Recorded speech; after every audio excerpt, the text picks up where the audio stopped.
I decided to go live before I lose my nerve, and I feel like because 2 songs played in the radio like back to back that someone was speaking to me, telling me that I just needed to get this off my chest and move on with my week and everything will be fine.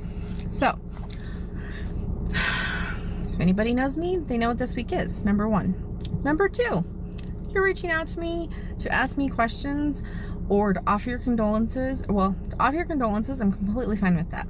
That's cool, completely fine. I appreciate the love and support. I'm gonna swipe over in the comments because I'm not gonna answer people right now. I'll respond back to you later. So, but what I did want to go live about is, I know people mean well. I really, really know that you do. But this has been bugging me probably for like 3 weeks. Actually, it's probably been bugging me for more like 2 years now. But I've been biting my tongue and not saying anything because I'm not necessarily that person to be an asshole. But I feel like I have the right to be an asshole right now. So, I've earned it. I deserve it. I'm going to be an asshole.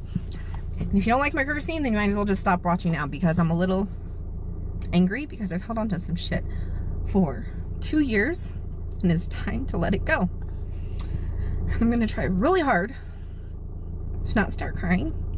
But you want to message me and offer condolences or say something to me nice about my friend and her children, by all means, please do. They are appreciated. They are welcomed. But if you want to message me and ask me questions about what happened or that day, go fuck yourself. Really. Read the 2,000 pages of Discovery. Watch the fucking body cams. Like, it's all out there. Whether we wanted it out there or not, it's there. You've all taken it and you have done what you wanted with it. You've talked about it on groups and groups and groups. People have taken it on YouTube. This is just how I feel about it. People have taken it and done however many videos on YouTube and made lots of money, believe me, because I know how YouTube works. I have a YouTube channel now. I've been monetized. I know how that whole thing works. So, you take the videos and you talk about it over and over and over again. Stop being fucking basic. Like, get your own content. Make your own shit. Like, please, by all means, if you want to inspire somebody, make your own shit and inspire somebody. Quit taking hers and dissecting it and trying to figure out the why, because we're never gonna know the fucking why. Like, we're never going to. As much as we want to, we're not.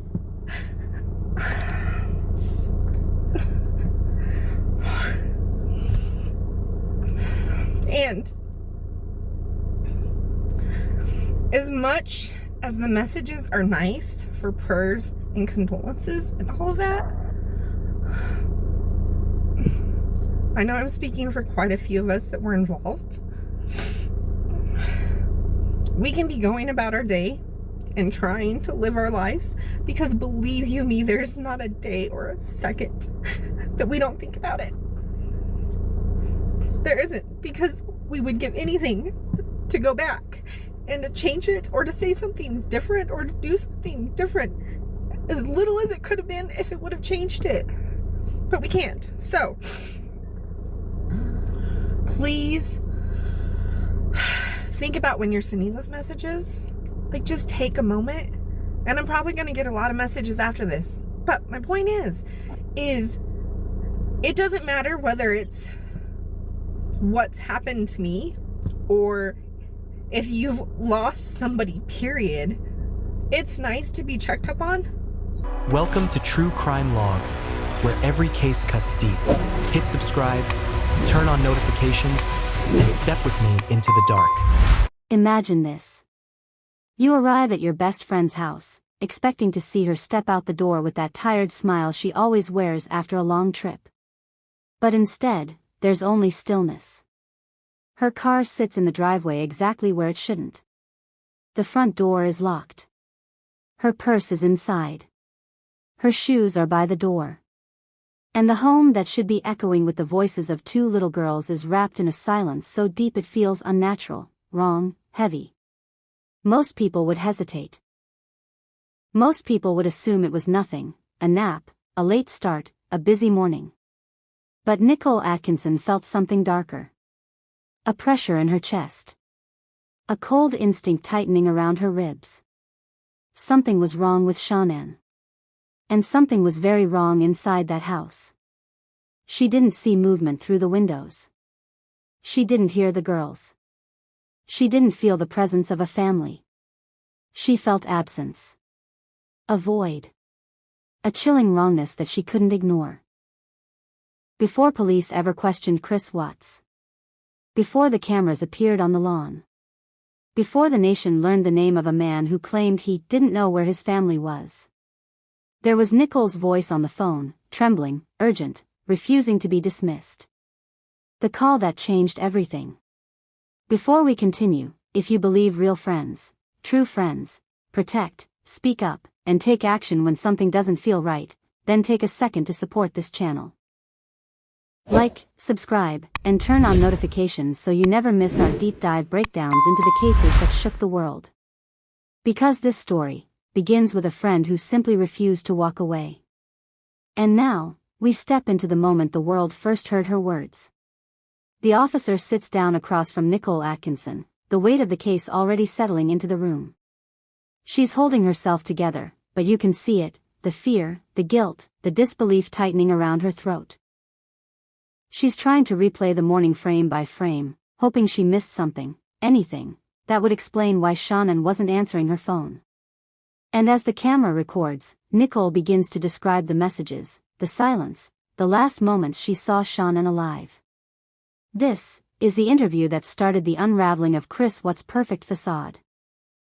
Hello. Hi there. Hello. Are you Nickole? I'm gonna step out for a minute, yeah. Hi. Hi. Agent Greg Zettner with Colorado Bureau of Investigation. Okay. I just talked to you on the phone a few minutes ago. So, can we go down to the little conference room on the end here and talk? I'd appreciate that. How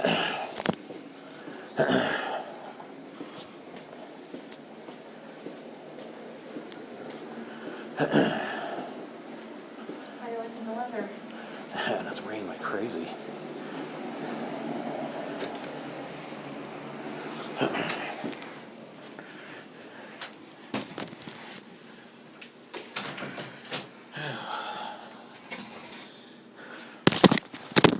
Oh, jeez.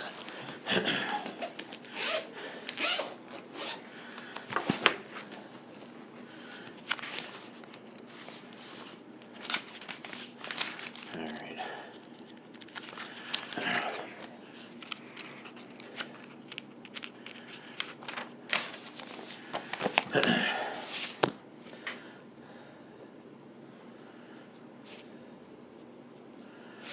And is it Nichole? It's Nickole? And, I'm sorry, what did you say last name was again? Do you want my married one that happened a month ago, or because it hasn't changed yet, or the one that's on my driver's license? What's on your driver's license? Right now, Utoft, but How do you spell that? UTOFT, but that should change tomorrow, hopefully. Okay. To Atkinson? Yeah, ATKINSON. Okay. And that 970 number, that's what I called you on? Yeah. That's the best number my for you? cell, Okay. And what's your home address? 229 Florence Avenue, Florence. Firestone.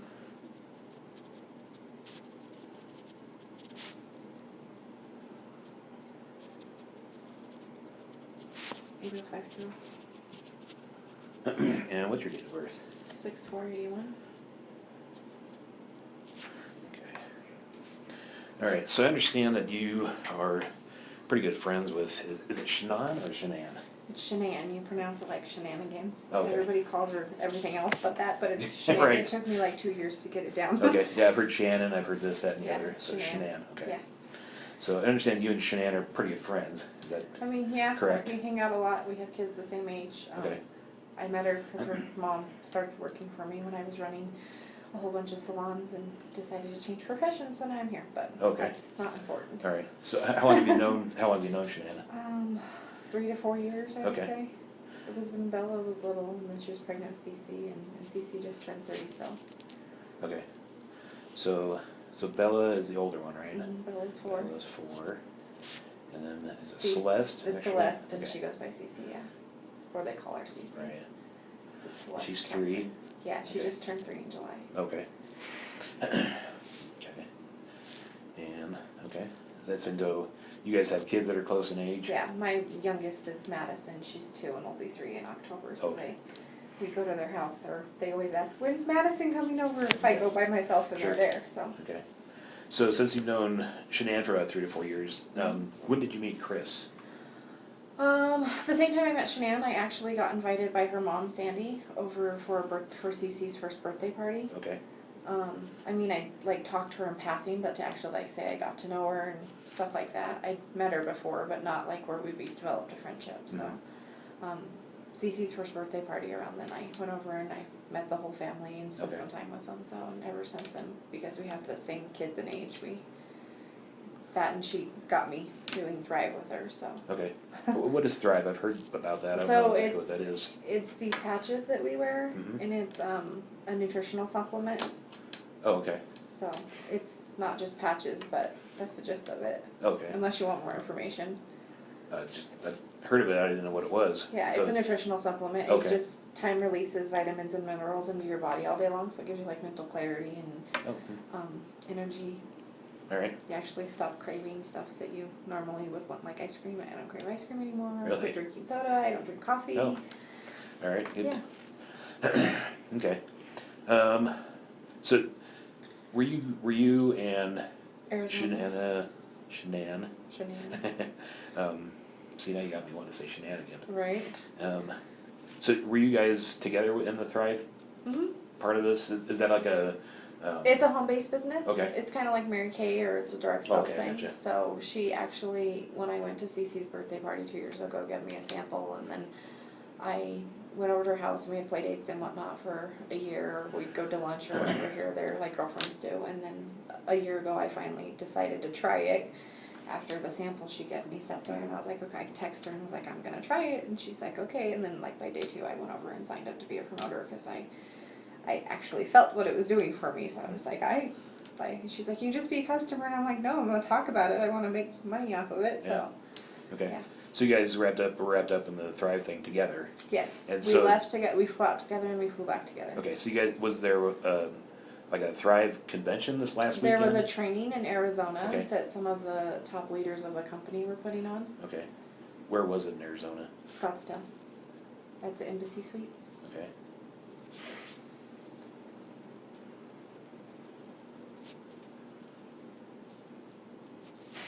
And so you guys went there. When did you guys go? I left here at 4 o'clock on Friday morning, so it was Thursday night. Friday morning, and I drove from here to her house and picked her up, and then we drove to the airport. Okay. Do And you remember what time you picked her up? I was around 4:30. In the morning? Mhm. Okay.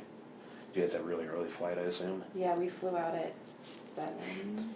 Do you know, I can airline? pull it up. It was Southwest. Southwest? Yeah, I can show you the boarding passes if you want. They're on my phone. And you flew from here to Scottsdale? Phoenix. Phoenix, okay. It's about 20. It's Sky Harbor, is that right? Yeah.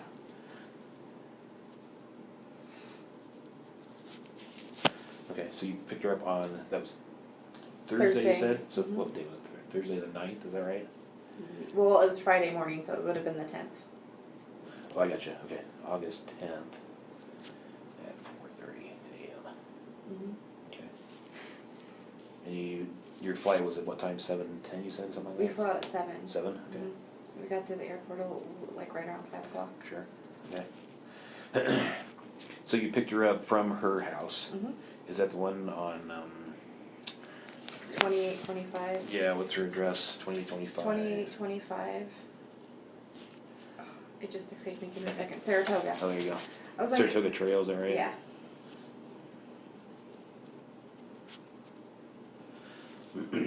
Okay. And did you go inside? Nope. Did you Because just the wait kids out were front? sleeping. She Okay. said, just text me when you get here. She was actually waiting on the front porch. Oh, she was? Okay. Yeah. So you didn't see any of the kids? You didn't Mhm. see Chris? No. She was just on the front porch Yeah. with a bag, suitcase? She had a carry-on suitcase in her purse. Okay. You remember what color her carry-on was? It's black. It's in the house, sitting right by the stairs. Is it? Okay. I haven't been in there. So carry-on. Did It was wheels? sitting there, yeah. Okay. Like your regular carry-on? Yeah, I think it's like a, I don't know, it's black and has some patent leather on it. Okay. It was sitting in, well, because I've been in the house in the last 2 days, it was sitting right by the stairs Okay. when we went in yesterday. Okay, so you pick her up 4:30 at her house. She's got the carry-on and her purse. Mm-hmm. What kind of purse does she have? It was a Dolce & Gabbana, like beige colored. It's in Beige. the house too. Okay. I found it in her office when we went through the house. So it's in the office? Yeah, it was in her office, Okay. like right inside the door. I don't know how I walked past it as many times as I did, because when we went in, I was concerned about Shanann, Mm-hmm.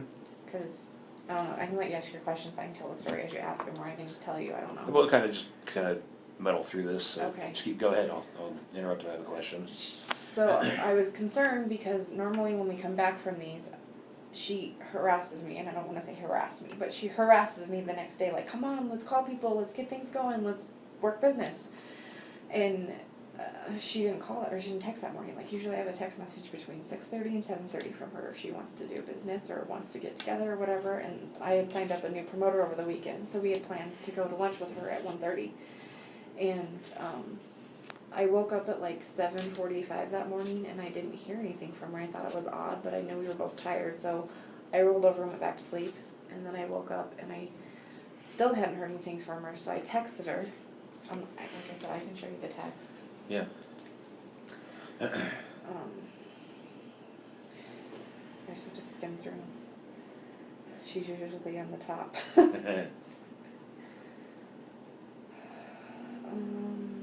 I texted her on yesterday morning at 8:43 a.m. asking her, how are you? 8:43. Yeah.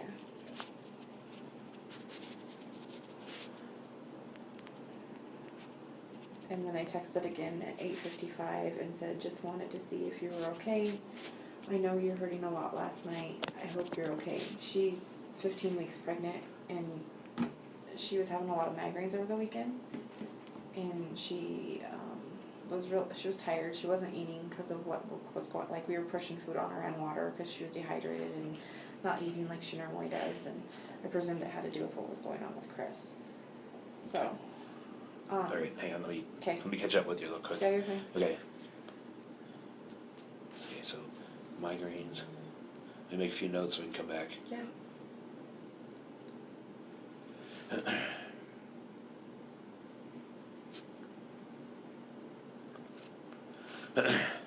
Sorry, I've got only part of the story, so I may not be able. Yeah, no, you're fine. I can totally go back following to your with you. questions if Okay. you want. I can jump back. Okay, let me go back to the beige purse real Okay. quick.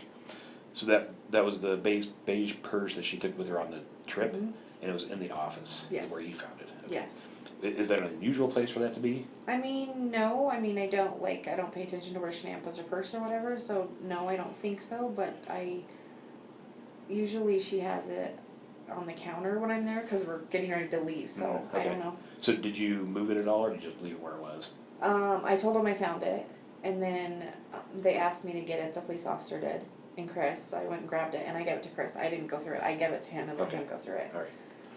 Okay, let's go. So I'll let you tell me your story, Okay. and then we'll go back through and I'll ask you questions about Okay. that. Okay. So So let's start with, you go to the conference and we came home. came home. We came home. What time did you come home? Let's start with that. So our flight was delayed. We were supposed to fly out at 8:45, I believe. I'd have to look at the boarding pass and get here at 11:25. And our flight got delayed, and we didn't actually take off. I want to say it was 10:20 is when we boarded the plane, and we didn't get here until 12:45 in the morning. 12:45. Okay. And then I dropped her off between, I thought it was around 1:45 because I got home a little after 2. But the neighbor's security system has me dropping her off at 1:48. Okay. And then I went home and I didn't talk to her again that night. Okay. And what time did you get home? I got home a little after 2. little after Like 2. it was like 2:01 or 2:03. Okay. It wasn't like we live really close together. How far do you live away? From her house to my house, I would say like 5 or 6 miles. Okay. It's on the other side of I-25, so Okay. over in Firestone. Okay. Oh, right. Okay. Okay. So go ahead. I'm sorry. So then that morning I woke up and I texted her, Mhm. and like I said, I asked her if she was okay, and then and then at 8:55 I texted and said, just wanted to see if you're okay. I know you were hurting a lot last night. I hope you're okay, because she was in a lot of pain on the plane. Last year in August, she had a neck surgery and had to have a degenerative disc fixed. So her neck was really bothering her, and because we'd sat in the airport extra long, she was sitting for extra long, and she was in a lot of pain. I don't know if it was that, and then she had a headache on top of it, and so that's why I texted her that morning, because like I said, it's not normal for her not to text me in the morning usually.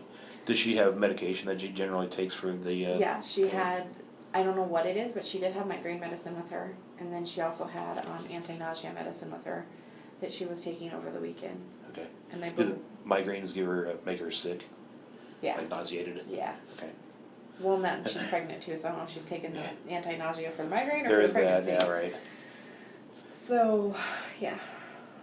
So then I didn't hear anything, and I knew she had a doctor's appointment at 9 a.m. That was the other thing. On the way home, she was saying that in the car, she said, it's going to really suck to get up in 3 hours. And I was like, that's only 5:30. Why are you getting up in 3 hours? And she's like, because Cece will be up, the baby. She's like, she's still in North Carolina time, because they had just the week prior come back from being in North Carolina for 6 weeks. Okay.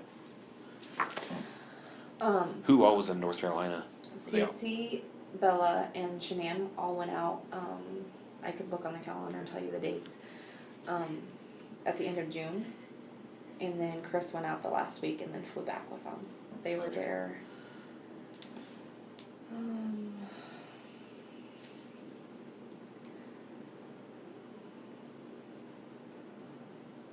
Let's see. We came back from San Diego on the 25th. So she flew out on the 26th of June, and then they came back. And then Chris flew out there on the 31st of July. And then they all flew back on the 7th of August. Okay. So the doctor's appointment was at prenatal? Yeah, it was a prenatal appointment. Okay. And so I texted her and said how her appointment went. Asked her how her appointment went. Find it again.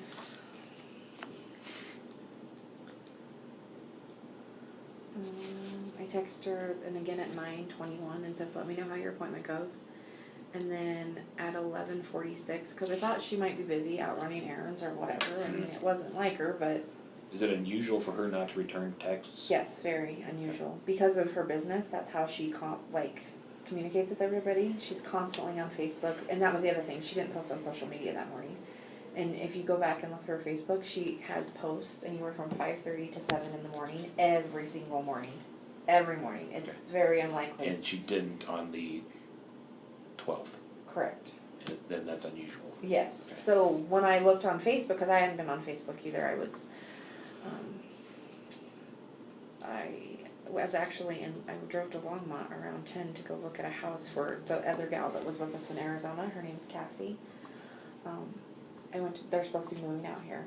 So I went to go look at a house for them, and after I did that, I was like, I haven't heard from Shanann, have you? And she was like, no, I haven't either. She's not returning my phone calls or texts. Like, we both have called and texted her. So at 11:46, I said, I'm very worried about you. I'm coming to your house. And the reason I decided to go to her house was because I had watched the dog Dieter, the week before. And I didn't bother Chris because I knew he figured he was at work. But I figured, well, maybe after he left for work, she passed out or something. She's pregnant. She wasn't feeling well. Something. So I was like, I'll just go to the house and see if she's there. And if her car's there but she doesn't answer, then I'll use their code to go in. So I had my son with me, my 16-year-old and my 2-year-old, and I go to their house and I knocked on the door and I rang the doorbell, and her shoes that she had on the night before were right inside the door. And those shoes she wears everywhere. It doesn't matter if there's unless it snows 3 feet, she will put on tennis shoes, but they're flip-flops. She wears them everywhere. So I was like, well, that's odd if she's not here.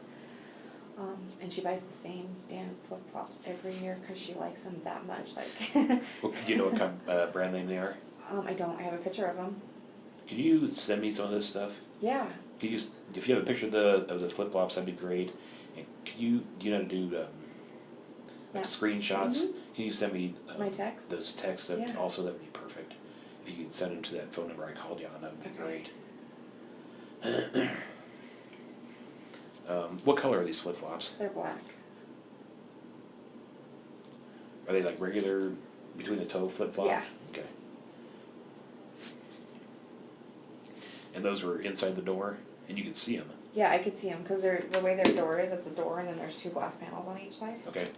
So I knocked, I rang the doorbell. And she nobody- always wears those. all the time. Nothing else. I mean, ever. she wears other shoes, like if she goes out on a date or something, she'll wear other shoes, but she's always in those flip flops. Okay. Like we went to Arizona and that's the only shoes she brought with her. Okay. And then, oh, so she didn't answer. I knocked. She rang the doorbell. She didn't answer. And then I tried the code. I didn't even think to look for the car yet, but I tried the code. And then when I went to open the door, they have one of those locks like you have in a hotel room up top. Oh yeah. The So that was thing that flip over. that was flipped. So I couldn't get in, but I mean you could stick your arm in, but you couldn't get in. Right. So I was like, So you have the code for the door. I do have the code for the door, Okay. but I couldn't. Yeah, I couldn't get Right. in. Okay. So then I was like, why would they flip this lock? The only time I know of them flipping that lock is when Cece, their 3-year-old, tries to escape. Or, I mean, I don't know if they flip it at night because I'm never there when they go to bed, but the only time I've seen them use it is when they're on the inside of the house. Mm-hmm. To keep Cece from going outside because she's at that age where she can open the Yeah, door right. and she escapes. So the lock was flipped and I was like, I yelled through the door, nobody answered me, and then I told Nicholas, my son, I was like, because the garage panels where you can see in, it was too high for me. I'm like, come look and see for cars in the garage, and he couldn't. So then I backed my car up and pulled it up closer to the garage, and he stood on my hood to look and see, and her car was in the garage, and I'm like, why would, like, in the back door they have a sliding glass door too that you can see from the front door, and they have one of those things that comes down. That was locked Key too. bar? Yeah. That was locked too, and I'm like, and the dog was put up, and I don't know if they cage him all the time, but as far as I know, they only do it when they leave the house, so I don't know. And then, I don't remember at what point, I mean, I could look at my phone, but I did call Chris and said, I was like, Chris, I'm worried about Shanann. She's not at home, or I said her car's here, but she's not at home, and, do you know where she's at? Like, it's not, I haven't heard from her this morning. He then told me that she did not take the girls to daycare and they were going on a play date. And then I turned around and I was like, well, if they went on a play date, why doesn't she have her car? And then he proceeded to tell me, he's like, I don't know what Shanann's told you or hasn't told you, or if you know any of this, but he's like, and I'm not trying to bring you into our personal stuff, but me and Shanann are separating and we're going to sell the house. And at which point I said, Chris, your personal stuff is none of my business. That's not my concern right now. Either your wife and you will work things out or you won't. But where is your wife? Because she doesn't, like, she goes everywhere in that car. She's paid for by the company. Like, it was just odd to me that the car was there. Does she have any other mode of transportation? No, that's her only vehicle. Okay. The only other vehicle they have is his work truck, and he's not allowed to drive anybody in it but him. Okay. Like, he will drive home from work, drop off the truck, and pick up the other car to go get the kids from school if he has to. Okay. What time did you call Chris?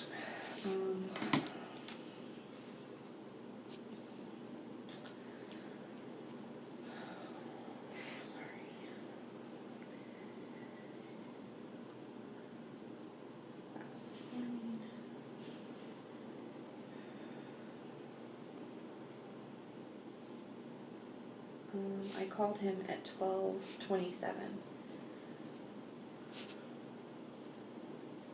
And I called him twice. He didn't answer, and then I called again. Okay. And that, I mean, we had that conversation. And that's when he said that they were she going was on a play date. And I was like, okay, but like, if they're on a play date, how'd she get him there? Yeah. Because they're both in car seats. Right. He's like, well, a friend must have picked him up or something. He's like, I don't know. He's like, I'm busy and I'm at work. He's like, and because I was messing with the door, I set off the alarm system, so they called him at work, and he's like, "Are you messing with the door?" I said, "Yeah, I tried to get in your house because I'm worried about your wife." And he was like, he's like, "She's on a plate, and I can't know to tell you, I'm at work." He's like, "I'll try and contact her," and he hung up. So then I went and locked the front door, and my son was messing with the garage door, and I told him to stop it, and he set the alarm off again. And then Chris called again and said, "Are you still at my house?" And I told him no, because we were leaving, but we left because I'm like, okay, well, let's go see if she went to her doctor's appointment, because I'm trying to like maybe, I don't know, maybe she did go on a play date, who knows. So I drove to the doctor's office because I doctor there too, and I know they're not supposed to give out personal, and they didn't give out personal information. Like I'm CNA, I know the whole HIPAA laws and all of that. I just walked up to him and I said, "I know you're not supposed to tell me this. I get it. I don't need other information. I just need to know if Shanann Watts showed up for her doctor's appointment." And the lady looked at me and I was like, "Please, I just need to know if I need to be concerned. And if she didn't show up for that appointment, I know I need to be concerned." And she told me she didn't show up for the appointment. Okay. What time were you at the doctor's office, do you remember? Well, if I called Chris at 12:27, it's probably like 15 minutes from their house. I can give you the address of the doctor's office. Yeah, if you know it. It's 6, yeah, because I go there all the time. It's Okay. 651 Mitchell Way. And it's in Erie, Colorado.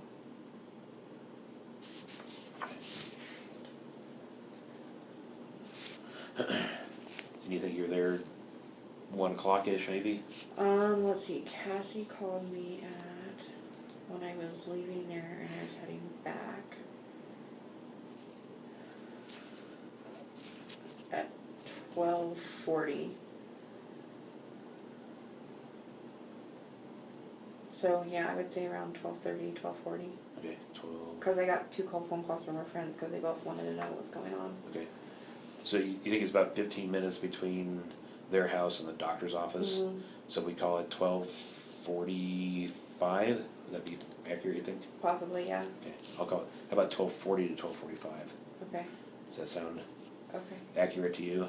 Yeah, well, I left the house, when I called Chris is when I left the house shortly thereafter, and that was at 12:27, so. Okay. All right, I don't want to put words in your mouth. No, I so- know. So then, after I left the doctor's office, I was like, okay, something's seriously wrong. So, because I've been in contact with Cassie and Christina all morning, because these are people that would normally talk to her every day. I called them, I'm like, "What do I do?" Chris said she's with a friend, and they were both like, "Go back to the house and call the cops." So then I did. I drove back to the house, and I called Chris again. I said, "I'm going back to," well, I texted Shanann again.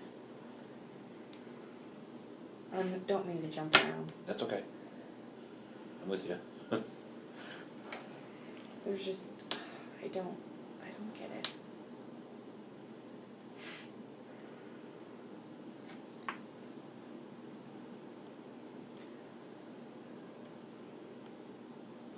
Sunday,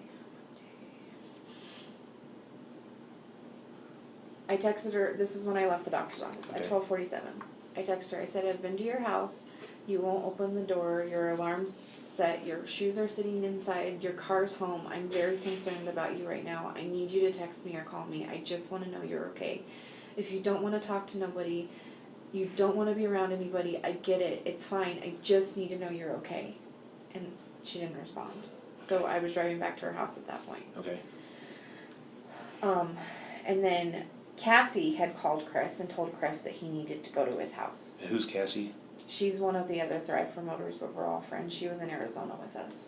Okay. She lives in Arizona. Oh, she does? Okay. Yeah. And who is Christina? Christina's also another friend, but she lived with Chris and Shanann for 6 weeks when she had her neck surgery. She lives in Hawaii, and she flew out here with her daughter and lived with Shanann for the 6 weeks when she had her neck surgery. Okay. But neither of them are actually here? No. Okay. That's why they were on the phone with me, because I called one of them and was like, have you, either one of you heard from Shanann? Because I hadn't heard from her either. So I started reaching out to people like, okay, if somebody's heard from her, at least then I don't have to worry. Right. Okay, so you text her at 12:47 and you're going to her house. Right. What happens now? So then I'm talking to, within all of this time frame, I talked to Chris, I think I called Chris again. I talked to Cassie, and she said that she had talked to Chris and he was supposed to be at his house and be there in 30 minutes. And I was like, well, I'm on my way back. So I called Chris at 12:41. 12:49 you said? 12:41. 12:41. I called him at 12:41. Okay. Did you talk to him at that point? I can't remember if I talked to him or he didn't answer. Okay. I don't remember because I called him again at 1:31 because by this time I'd already been back to the house. Okay. And Cassie had said that he was coming back and he'd be there in 30 minutes. So that was in the time frame that I was driving back to the house. Okay. So I don't remember if I talked to him, to be honest with you, at the 12:41. Okay. But I did talk to him at 1:31 because he wasn't home yet and he should have been there if it was only going to take him 30 minutes. Right. So, and by that time I called the Frederick Police Department at 1:31 because I called Chris at 1:31. I called Chris and said, Chris, where are you? You said you were going to be here in 30 minutes. He's like, I'm on my way. I'm on out 70. I'm 45 minutes out. I said, well, I'm calling the police to do a health and wellness check. And I honestly couldn't tell you at that point what he said or didn't say. Okay. The phone call was, I don't even know. We'll tell you details.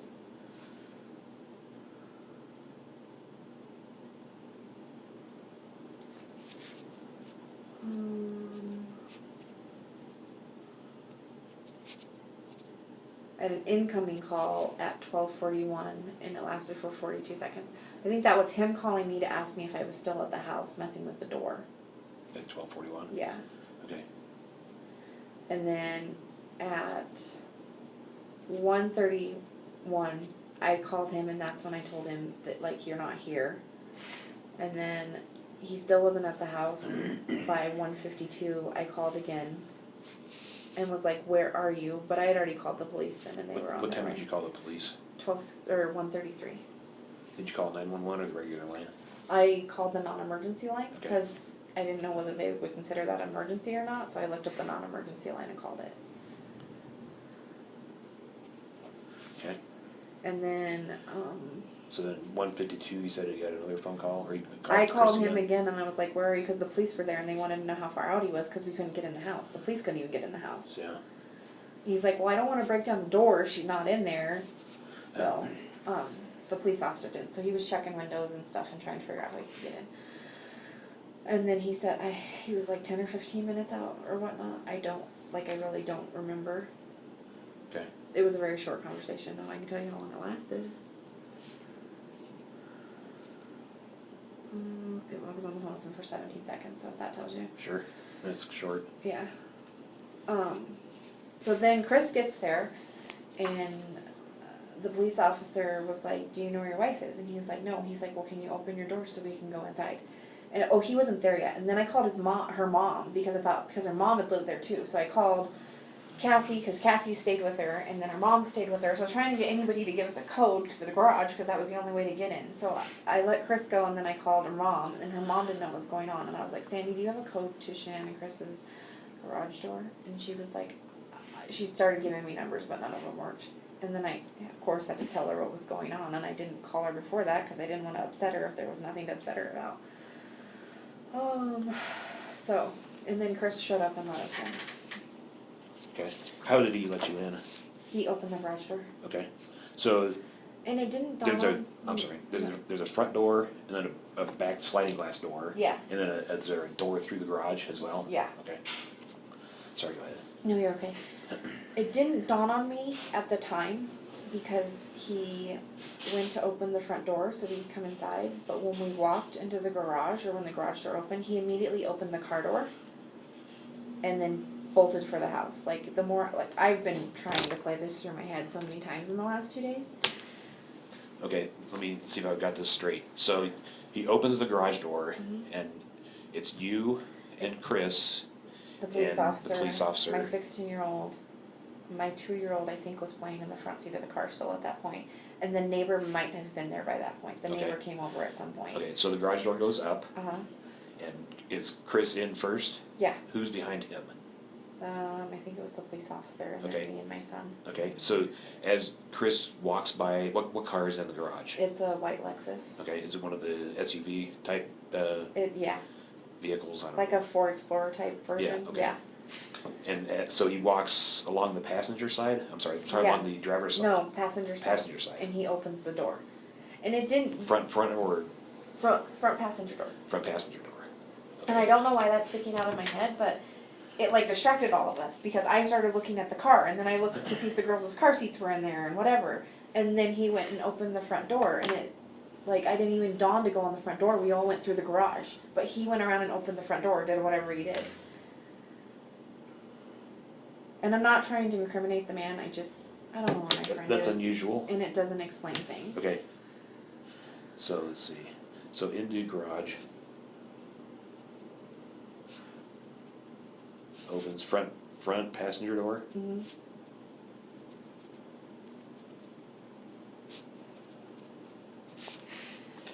You think that was an effort to delay? I don't know, and it could just be me, like, my mind, you know what I mean? Like, I'm just trying to, like, replay the events of what happened.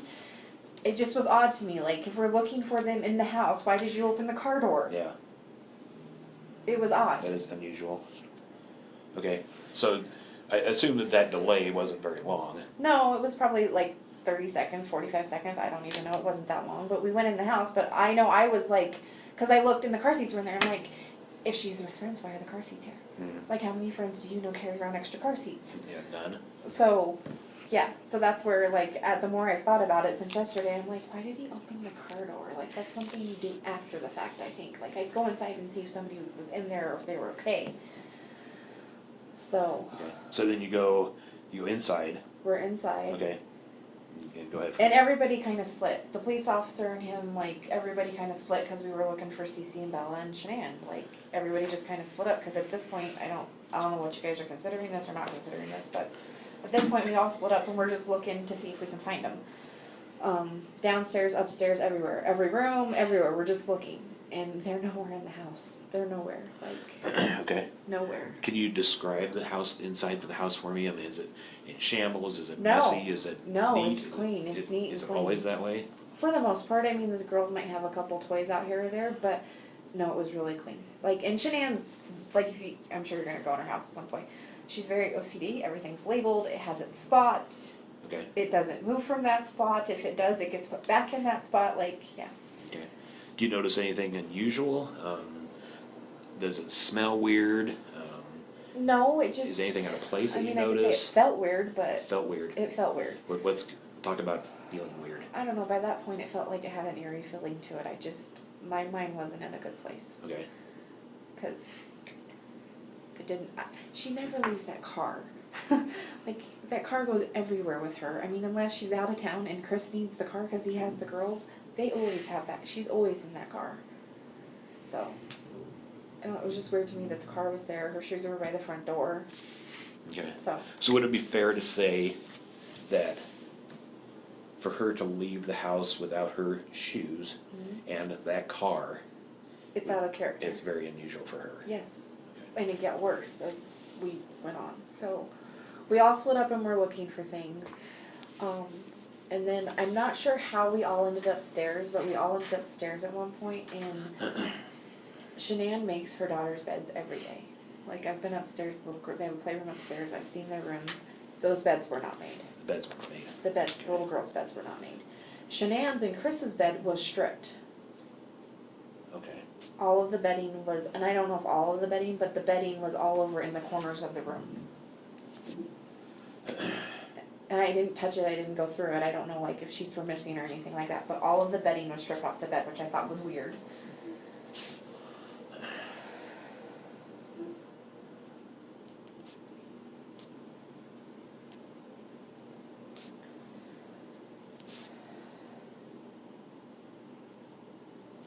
And then the police officer had asked if she had her phone on her, and we didn't know at that point. And then, like, 5 minutes later, my son was, like, rummaging through the pillows on the sofa, and he found her phone shoved down in the cushions on the sofa. Okay. All right. Let me back up to the bed real quick. Okay. Okay. So just so I'm clear. So the girls' beds were not made, and that's unusual. Yes. Okay. And then the bedding for their bed, which I would say was a master bedroom. Yeah. You can see it from the stairs. Okay. and it was all stripped off and then like piled in the corner, or? Yeah, there was a pile over in, like, if you were facing the room this way and the bed's right here, there was piles in the corner, both of these corners. Okay, so it's in two corners.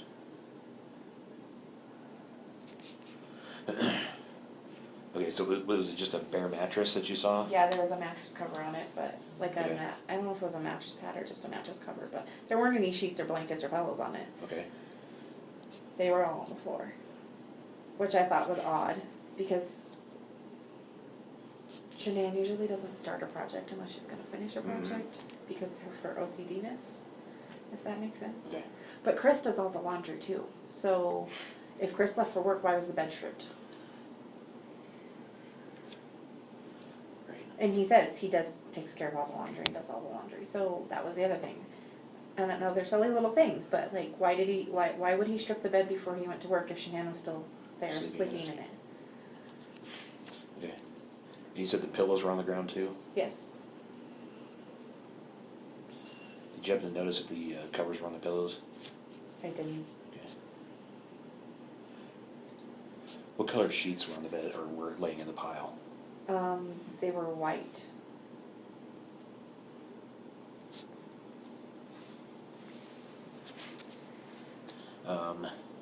Any blankets or anything like that you noticed? Yeah, there was blankets. I couldn't tell if that, like I said, they have like a down comforter or a duvet Okay. that was on the floor. I don't know if it had an actual cover on it or not, or if it was there. Like I said, I didn't touch. I tried to touch as least as possible. Okay.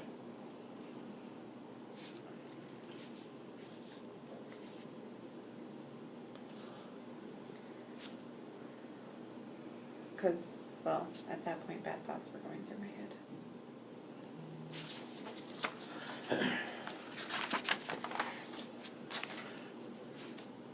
Okay, so after you leave the anything else in the master bedroom that you noticed? Well, we weren't in the master bedroom. I just saw that from the, like, I peeked in the door and saw it. I didn't Okay. actually go in yet. So then I turned around and the police officer had asked if she had her phone. And then Chris comes out of the yeah. master bedroom and says she left her wedding ring on the nightstand. I didn't see it on the nightstand, but he brought it out and had it in his hand.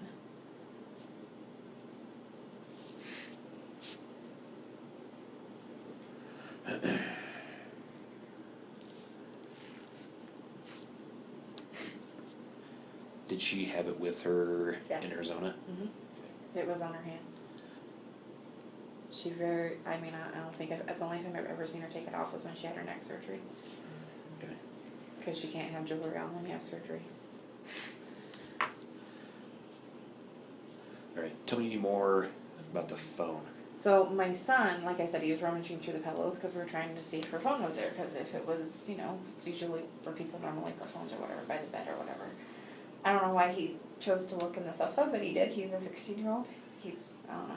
So Where is the sofa? it's right outside. They have so you have Chris's and Shanann's room are right here.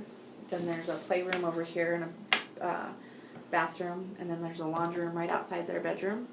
And then there's like a family room, and then across the hall is the girls' rooms. Like not a hall, but like the corridor or whatever you want to call it, the family room. Okay. The girls' rooms are right across there. And is this a 2-story Yeah. home? Okay. It's well 3. It's got a basement too. Okay. So my son found the phone, and it was stuffed down in the cushions. Yeah, I'm sorry, where is the couch again? Like, So it's in the family room? yeah, it's right outside their bedroom. Okay. Like maybe 5-10 feet from the bedroom. Okay. Probably more like 10 feet, I guess, because it's like you have to walk around the corner and over to it. Okay, he just starts taking off the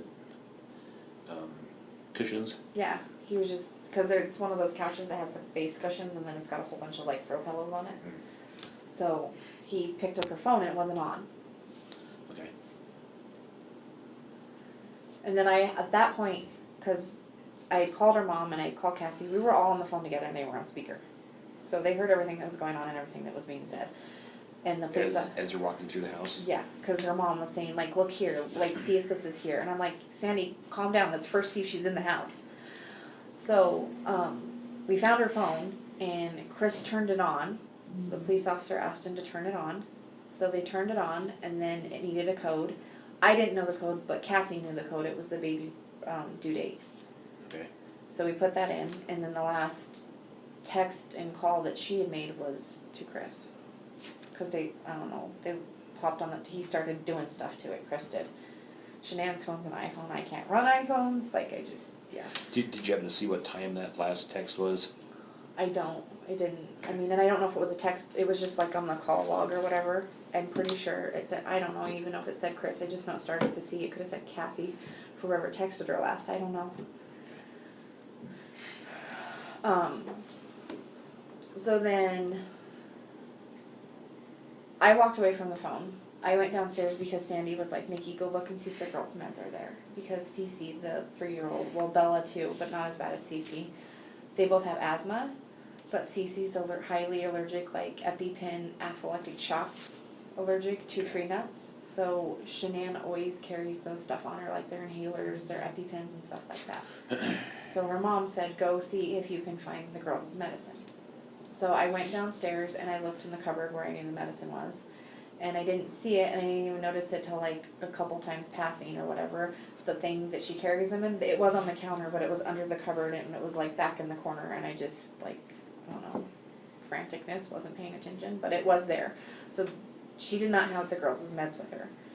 And then, because we found the phone, she was like, is her purse there? And I'm like, I don't see it anywhere. So then I started rummaging through the house trying to find a purse, and I didn't find it. And I'm like, no, her purse isn't here. I was like, so maybe she did go somewhere with the girls, like thinking that she did. And then, it was odd to me because there was a pair of CC shoes right there, sat outside their shoe closet. And then there was a pair of shoes right by the back door. I think they were Bella's. And then for whatever reason, there was 2 pairs of shoes of the girls' shoes out on the back porch on a chair. And, I mean, Shanann, the girls have a blanket out and she says it's dirty and picks up after them. I mean, they very rarely have stuff scattered everywhere. So I found that to be odd, but I'm like, oh, maybe Cece wouldn't pick what shoe she was on and she was in a hurry because she needed to go. I don't know. So those were out, and then we went over to the neighbor's house because he said the cop had asked questions I couldn't tell you. Like at that point I wasn't really paying attention. I was trying to like look for things that her mom was asking me to look for. She asked me to check the knives. I'm like, no, all the knives are here on the counter, like the butcher block or whatever. She asked me to go down in the basement and look just to make sure. I went downstairs. Stuff like, I mean, she was like telling me, because she lived there, she's like, did you check her shoe closet? She has this amazing shoe closet in her office that her dad built her, sorry. But I was like, Sandy, like, they're not here. I don't know what to say. They're not here. Then at some point, the neighbor said he has security cameras that face the driveway. And he said it only picks up motion. So he has it time clocked of when I dropped her off and when I left. But it doesn't show Shanann getting out of my car, and she got out of my car and got her luggage and then went up to the house. And I backed up, but I sat there for a second to make sure she made it in the house and shut the door and everything was fine. I can confirm she was in the house. And she then, went in through the front door. Mm-hmm. Okay. So, yeah. And I don't know if she flipped the lock after, I don't know. But she did go through the front door. And then he had security camera of that, and then he had security camera of Chris backing up his work truck to their garage at 5:18 in the morning and loading something up in it. And that's when my mind went bad, like really bad, because what would he be loading up at 5:18 in the morning? And Shanann yells at him, and he doesn't go out the garage because the garage is right below the girl's bedroom, and it would wake them up. He always went to and from the front door, as far as I know. Okay. I assume the police took that video. I think they got it today. I went back over because I talked to Fox 31, just doing a plea, like, if you're out there, please come home, please contact somebody. And they were there at that time. The neighbor said they asked him for the surveillance, if they could call, he could call his or whatever, not insurance, security system place and get the video sent over to him. And they were there with a K9 unit too, so. Okay. I mean, and this whole time I'm trying to be as cordial to Chris as possible, but I don't know.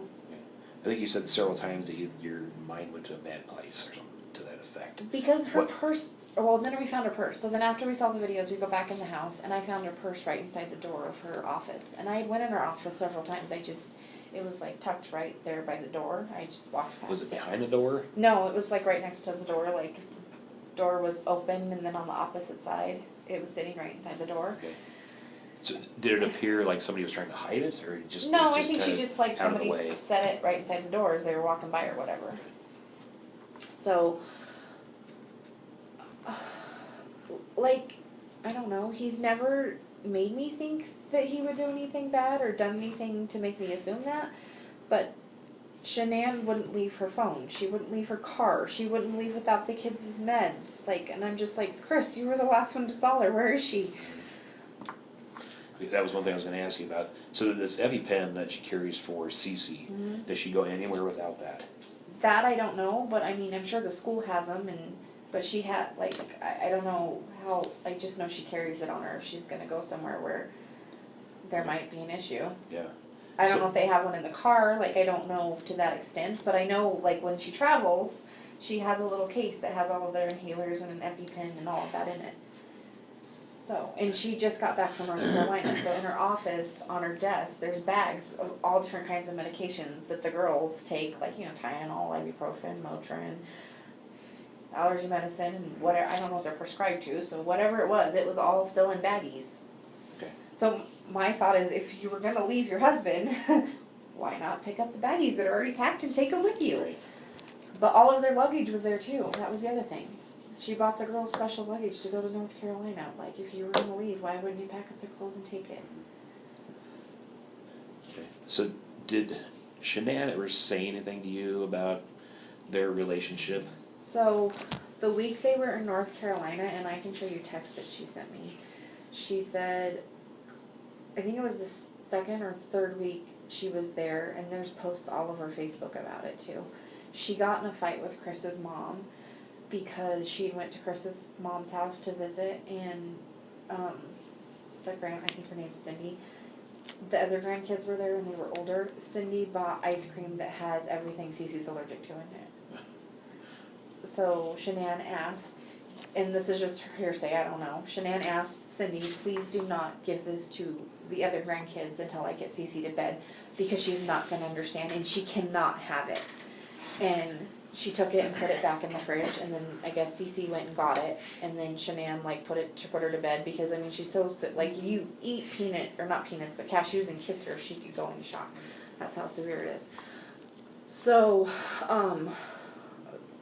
they argued or whatever. Shanann went back to her parents' house the next day, and for as far as I know, she did not go back and see his parents. But they celebrated Cece's birthday while they were down there because she turned 3 in July, and the parents did not come to Cece's birthday party. So I know there was like a falling out between Shanann and Chris's parents, and then she called Chris and told Chris what was going on. So apparently there was some issues with her and Chris. And the whole thing, I don't know. And then I was told that Chris went and saw his mom and dad while he was there and spent the whole day there. And Shanann's mom, Sandy, and Shanann both said that Chris was not himself when he came back. And then, like, I knew something was up because of Facebook. I didn't ask. I figured she'd tell me when she got back or whatever. I mean, we texted a couple of times, but she was on vacation, spending time with her family. She didn't post pictures of her and Chris that week. Like, I don't know, they hadn't seen each other for 5 weeks, so it was a little odd that they weren't in pictures together or being lovey-dovey or whatever. So I didn't say anything, I just found it to be odd. There wasn't any pictures of Shanann either, and Shanann takes selfies all the time. Okay. Like, it's an every morning ritual of a selfie, and you point to your DFT because you're trying to promote it type thing. There wasn't pictures of her very much that week either. So, and she texted me I don't know if she texted me, I'd have to look back at them. She either texted me or I'm pretty sure she texted me. She called me I think like once, but she really couldn't talk. She was around Chris the whole time. And I can pull it back up if you want me to. I mean, it was a couple weeks ago, but I save all my texts. I've learned the hard way with employees. Texts are important. She's basically just said that she didn't know what was going on. He was acting weird. She hadn't seen him in 5 weeks. He wasn't touching her. He wasn't they weren't cuddling, he wasn't holding her hand, like he wasn't sleeping in the same bed with her, which I find that really odd. You know. So is that all of that? That was new? prior, yeah. Oh, that's new. So prior to this. Oh, before prior to North Carolina, like not to give you intimate details, she said that they were like screwing like rabbits, and he couldn't get enough of her, and